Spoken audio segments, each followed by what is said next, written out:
At a children's home in Kenya's capital, Nairobi, children living with HIV/AIDS play.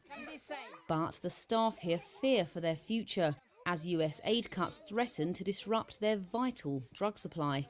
President Donald Trump's 90-day foreign aid freeze has upended the global supply chain for drugs to fight diseases including HIV. But it's also blocked the distribution of drugs that long ago reached their destination countries.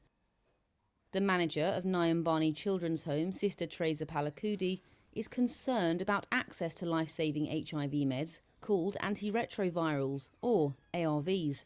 If you stop ARVs for these children, there is drug resistance.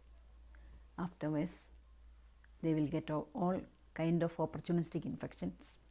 Then we lose one by one. The executive director of the home said that if they start purchasing ARVs, a rough estimate is $120 per child per month. And that's without other drugs, including TB medication and food supplements. Meanwhile, on the outskirts of the city, millions of doses of ARVs sit on the shelves of a warehouse, unused and unreachable.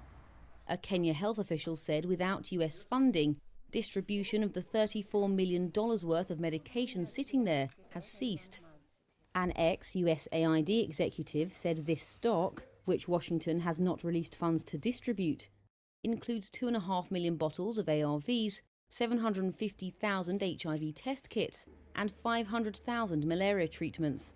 In the meantime, Kenya is scrambling to fill the gaps. We are dependent on Treasury to release funds. Kenya's Health Minister, Deborah Barasa, said she expected her government to mobilise funds to allow the supplies to be released within 2 to 4 weeks. But it is not yet clear whether the government has allocated the money to do so.